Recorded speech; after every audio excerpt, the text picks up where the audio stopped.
Bienvenue sur le podcast du site media24.fr, le média indépendant d'information sur l'économie, l'environnement et les sciences. Je suis ici pour animer notre discussion. Et je suis la spécialiste des sciences invitée aujourd'hui. On va parler d'un sujet assez fascinant, oui. Absolument. Aujourd'hui, on plonge dans les détails d'une installation scientifique assez incroyable, la Schiff 1300. C'est une centrifugeuse géante en Chine qu'on présente comme la plus puissante jamais construite. Elle vient juste d'être mise en service. Oui, et notre but, c'est de comprendre un peu mieux ce qu'est cette machine, ses capacités qui sont vraiment hors normes, et puis ce que ça ouvre comme perspective pour la recherche. Imaginez une force qui peut atteindre 300 fois la gravité terrestre. C'est là que ça devient vraiment intéressant. 300 fois la gravité. C'est vrai que c'est difficile à concevoir, on est presque dans la science-fiction là.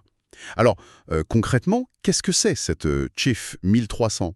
Alors, c'est une installation majeure, elle est logée sous terre et gérée par l'université du Zhejiang. Bon, le cœur de la machine, en fait, c'est un bras rotatif. Il fait 6,4 mètres de long. Ah oui, quand même. Oui, et il est capable de faire tourner des charges très lourdes, on parle de 22 tonnes, à des vitesses extrêmement élevées.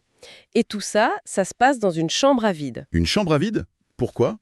Pour éliminer toute friction de l'air, parce que ça fausserait les mesures et puis ça générerait une chaleur intense.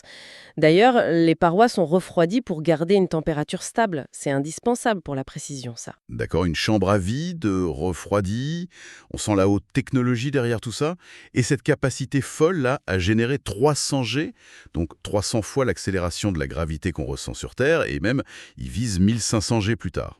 C'est l'ambition, oui. Mais à quoi ça peut bien servir? Clairement, on va pas y mettre des humains dedans? Ah non, non, absolument pas. L'idée fondamentale, et c'est vraiment ça le concept clé, c'est d'utiliser cette hypergravité pour, comprimer le temps et l'échelle. Comprimer le temps et l'échelle? Oui, c'est un peu contre-intuitif, mais imaginez.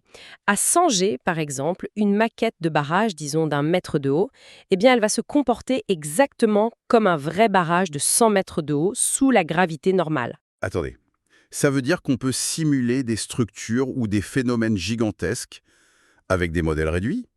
Et surtout, voir des processus très lents se dérouler beaucoup, beaucoup plus vite. C'est un peu comme une machine à accélérer le temps, en fait, pour la géologie ou l'ingénierie. C'est exactement ça. Voilà.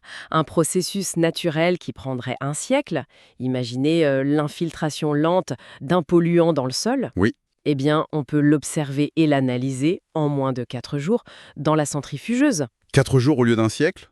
C'est incroyable. Oui, on peut voir des décennies, voire des siècles d'évolution géologique ou hydrologique, ou même de vieillissement de matériaux, se dérouler là sous nos yeux en quelques heures ou quelques jours. Donc c'est bien plus qu'une simple centrifugeuse alors. C'est un véritable laboratoire pour accélérer notre compréhension du monde physique. Quelles sont les premières expériences, les premières applications qui ont été menées?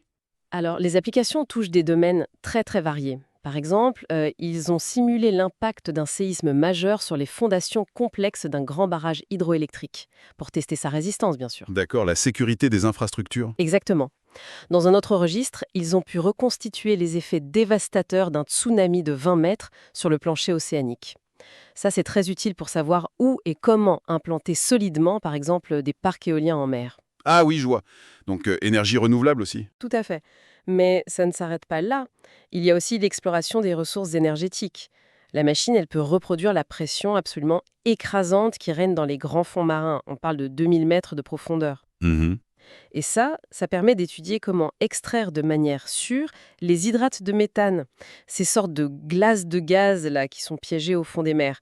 C'est une réserve d'énergie potentielle énorme. D'accord. Et il y a encore autre chose? Oui, un tout autre domaine, mais la science des matériaux. L'hypergradité, ça permet de fabriquer de nouveaux alliages métalliques avec moins de défauts. Ils sont plus homogènes et donc plus résistants. Ça intéresse beaucoup l'aéronautique, le spatial. Géophysique, énergie, environnement, matériaux. Effectivement, l'éventail est large.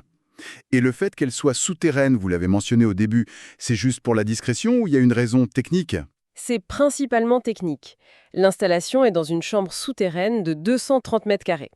Bon, ça permet d'abord d'isoler la machine des vibrations extérieures, de réduire le bruit aussi, et puis surtout d'éviter les interférences électromagnétiques avec les instruments de mesure. Ils sont extrêmement sensibles. Ah oui, logique. Pour atteindre ce niveau de précision, il faut une stabilité quasi parfaite, tant mécanique que thermique. Et le sous-sol, ça aide beaucoup pour ça.